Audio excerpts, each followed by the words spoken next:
Yay! So I have this great story. It's of an experience that kind of traumatized me. It shook me, it rocked me. It made me reframe how I approach conflict ever since.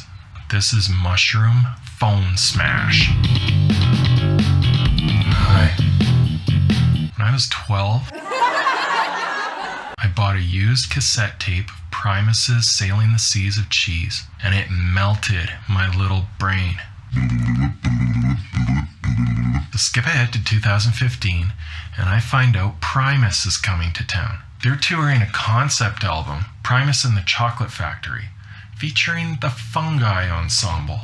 I'm like, holy shit, this is gonna be a journey. Like, I hadn't done mushrooms in years, but it's like, it's happening. So friend 1 lined up sweet tickets, totally center, 10 rows back. Friend 2 lined up the mushrooms. It was like once in a lifetime thing. Oh, so we get there and we're navigating. We're just like, greetings, fellow earthlings. Super awkward. We dropped about half an hour earlier. And getting in, what stood out for me are these signs. There's like, photography strictly prohibited, no photos allowed. I saw like 3 signs on the way in, and it's like, oh, rules, okay. Find our seats. The lights dim. It was everything we could have hoped for. Beautiful sets. Eerie as music. It was like, take us to your dark dreams, Les, we're here for it. So we're sitting there transfixed.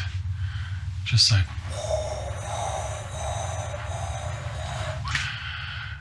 and it's about 3 songs in, and this phone pops up right in front of my face, blaring like full brightness, and I get to watch with absolute minute detail this awkward ass finger try to figure out his camera app, and then finally flash, like, oh, so jarring. And then a couple minutes later it comes back up. Like, no, you don't. Same thing, he's trying to figure it out. Did I, hits it, flash again. And I'm feeling this rising energy around me. Like this contempt in the audience. And then it comes up again. I'm like, no. I snatched it, and he stood up, and I looked him in the eye. I friggin' hucked it all the way into the aisle from the middle of the theater. I friggin' hucked it, and there was this gasp. This guy in front of me, he's just like, no. Not really confrontational, just pitiful.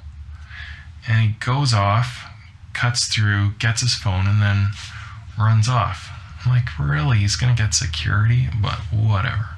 So afterwards, I'm sitting there, and I start to feel proud. I will wield a sword for you, Les. I will defend the sacred capsule. From across the theater into the aisle so that it wouldn't hurt anybody. The confidence witnessed by everybody. And meanwhile, my comrades are like, oh my God. What the fuck, man? Very uncomfortable. So intermission comes around. And sure enough, 2 security guards come down the aisle with the guy, and he points me out, and I wave to them. So we go to the security office, and I just immediately roll on the guy. I'm like, he was taking photos, he was using his flash, he wasn't stopping. They're like, guy, chill. We know he was taking photos, he admitted to that. He says he didn't see the sign, and it's fine. But did you notice his arm? I'm like, huh? And I look, and this guy's got huge veins going down his arm. Multiple, and it looks just twisted up. And he starts talking. He's like, man, I've been waiting for a kidney transplant for years now. The shit on my arm is from the dialysis that I need to keep me alive. And if I don't get this transplant, I don't know how much longer I have. But this show meant a ton to me. like, in shock. Within 10 seconds, I went from feeling like a hero, a knight of the round table, to feeling like the most despicable fucking person. Like, I couldn't even talk. I was like, here's my info. I'll pay whatever I have to pay. I'll fix your phone. I'm so sorry, but I gotta go. I made it about a block away from the venue, and I just started sobbing on the street.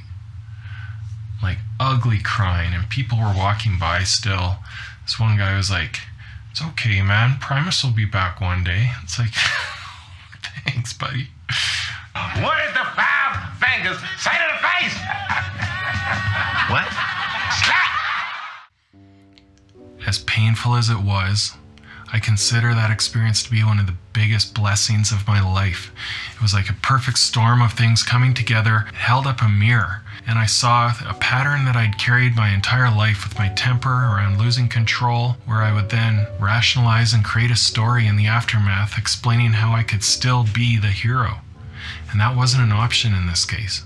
It led me to realize emotional regulation isn't a trait, it's a skill that you need to constantly work on. How many people have that epiphany sitting in a jail cell?